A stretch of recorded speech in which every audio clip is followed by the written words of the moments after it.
तो देखिए आपका अगला सवाल है, किसने टेलीफोन का आविष्कार किया था? दोस्तों टेलीफोन के आविष्कारक इनमें से हो जाएंगे option number B, Graham Bell. यानी कि आपका right answer option number B रहेगा, ग्राहम बेल जिन्होंने टेलीफोन का आविष्कार किया था। चलिए अगला सवाल है, भारत में गंगा नदी के किनारे पर स्थित कौन सा प्रमुख शहर है? देखिए गंगा नदी के किनारे पर स्थित प्रमुख शहर इनमें से हो जाएगा वाराणसी, ऑप्शन नंबर ए वाराणसी, जो कि आपका बिल्कुल सही जवाब है। चलिए अगला सवाल है, किसने भारत का राष्ट्रीय गीत वंदे मातरम रचा था?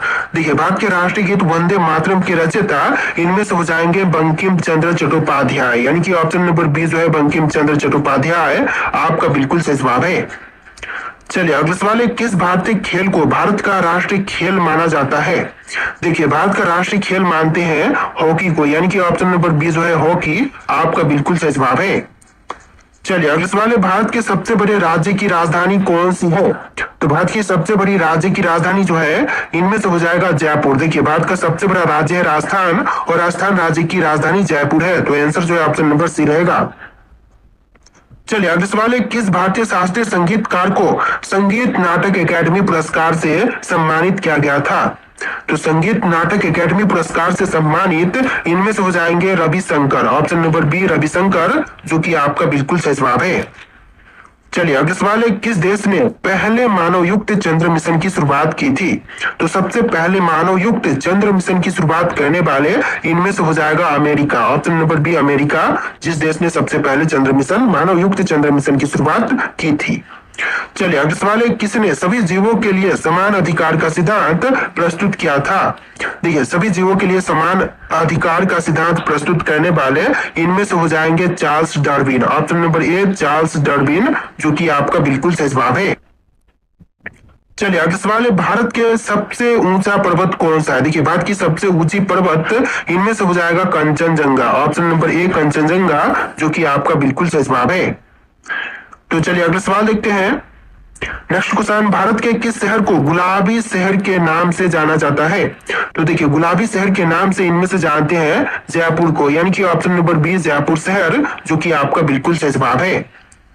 चलिए अगला सवाल है, भारत में राष्ट्रीय विज्ञान दिवस किस दिन मनाई जाती है? तो भारत में जो है राष्ट्रीय विज्ञान दिवस जो है यह मनाई जाती है 28 फरवरी के दिन, यानी कि ऑप्शन नंबर ए जो है 28 फरवरी आपका बिल्कुल सही जवाब है। चलिए अगला सवाल देखते हैं, क्वेश्चन नंबर 12, किस भारतीय राज्य को मन्नार की खाड़ी के नाम से जानते हैं, या फिर मन्नार का खाड़ी नाम दिया गया है? तो इनमें से हो जाएगा तमिलनाडु, ऑप्शन नंबर ए तमिलनाडु, जो कि आपका बिल्कुल सही जवाब है। तो देखिए क्वेश्चन नंबर 13 है, किसने सबसे पहले चरण रेखा का आविष्कार किया था? देखिए सबसे पहले चरण रेखा का आविष्कार करने वाले इनमें से हो जाएंगे जॉन हैरिसन, ऑप्शन नंबर ए जॉन हैरिसन, जो कि आपका बिल्कुल सही जवाब है। चलिए अगला सवाल है, भारत में सबसे पहला सुप्रीम कोर्ट कब स्थापित हुआ था? तो सबसे पहला सुप्रीम कोर्ट की स्थापना हुआ था 1865 में, ऑप्शन नंबर सी 1865, जो कि आपका बिल्कुल सही जवाब है। देखिए अगला सवाल है, सोनिया गांधी का जन्म कहां पर हुआ था? जिससे सोनिया गांधी का जन्म जो है यह हुआ था रोम इटली में, option number A Rome Italy, जो कि आपका बिल्कुल सही जवाब है। चलिए अगला सवाल है, दुनिया का सबसे बड़ा ज्वालामुखी कौन सा है? देखिए विश्व का जो सबसे बड़ा ज्वालामुखी है इनमें से हो जाएगा option number D mount Mauna लोआ, यानी कि ऑप्शन नंबर डी आपका बिल्कुल सही जवाब रहेगा। चलिए अगला सवाल है, भारत का सबसे लंबा महासागरीय तट कौन से राज्य का है? देखिए सबसे बड़ा महासागरीय तट इनमें से हो जाएगा तमिलनाडु का, यानी कि आपका राइट आंसर ऑप्शन नंबर ए रहेगा तमिलनाडु। चलिए अगला सवाल है, किसने भारत रत्न पुरस्कार पाने वाले पहले व्यक्ति का दर्जा प्राप्त किया था? देखिए भारत रत्न पाने वाले जो पहले व्यक्ति हैं इनमें से हो जाएंगे डॉक्टर सर्वपल्ली राधाकृष्णन, यानी कि ऑप्शन नंबर बी जो है डॉक्टर सर्वपल्ली राधाकृष्णन आपका बिल्कुल सही जवाब है। चलिए अगला सवाल है, भारत में पहली संचार उपग्रह का नाम क्या था? देखिए पहली संचार उपग्रह का नाम इनमें से हो जाएगा INSAT-1, INSAT-1, जो कि आपका बिल्कुल सही जवाब हो जाएगा। चलिए अगला सवाल है, किस महाकाव्य के रचनाकार वाल्मीकि थे? देखिए वाल्मीकि जो थे इनमें से हो जाएंगे रामायण के रचनाकार, ऑप्शन नंबर ए रामायण, जो कि आपका बिल्कुल सही जवाब है। चलिए अगला सवाल है, विश्व का सबसे बड़ा लोकतंत्र कौन सा है? देखिए जो विश्व का सबसे बड़ा लोकतंत्र है इनमें से हो जाएगा भारत देश, ऑप्शन नंबर ए भारत, जो कि बिल्कुल सही जवाब है। चलिए अगले सवाल है, आधुनिक भारतीय राष्ट्रवाद के प्रवर्तक कौन माने जाते हैं? देखिए आधुनिक भारतीय राष्ट्रवाद के प्रवर्तक जो है इनमें से माने जाते हैं Swami Vivekananda. Option number B Swami Vivekananda, जो कि आपका बिल्कुल सही जवाब है। चलिए अगले सवाल है, विश्व में सबसे लंबी नदियों में से कौन सी नदी है? तो विश्व की सबसे लंबी नदियों में से एक नदी जो कि सबसे लंबी नदी है, यह नदी हो जाएगा नील नदी। ऑप्शन नंबर ए नील नदी, जो कि आपका बिल्कुल सही जवाब है। चलिए अगले सवाल है, दुनिया की सबसे गहरी झील कौन सी है? तो विश्व की सबसे गहरी झील इनमें से हो जाएगा बैकाल झील। ऑप्शन नंबर सी बैकाल झील, जो कि आपका बिल्कुल सही जवाब है।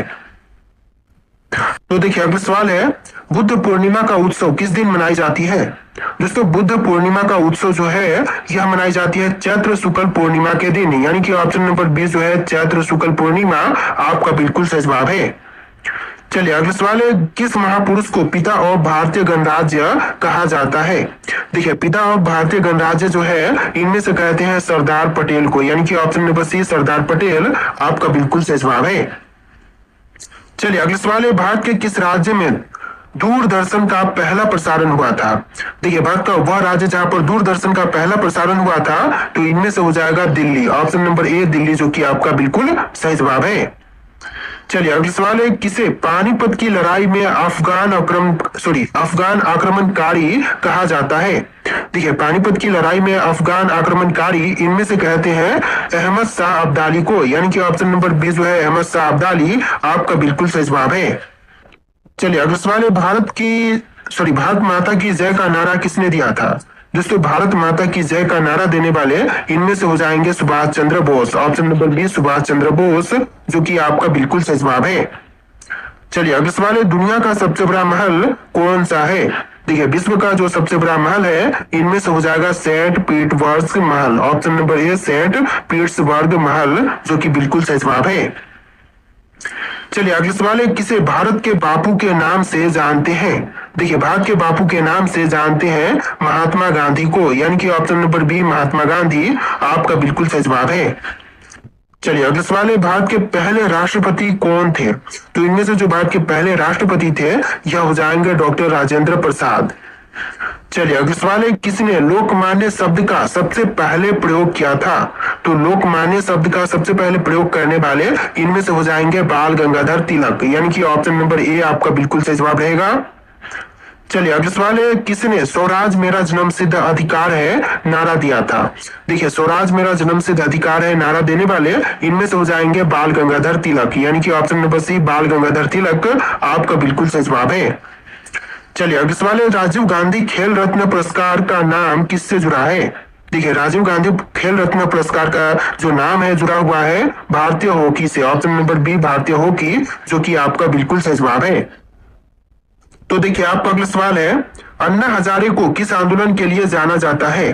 देखिए अन्ना हजारे को जो है जानते हैं जन लोकपाल आंदोलन के लिए, यानी कि ऑप्शन नंबर ए जो है जन लोकपाल आंदोलन आपका बिल्कुल सही जवाब है।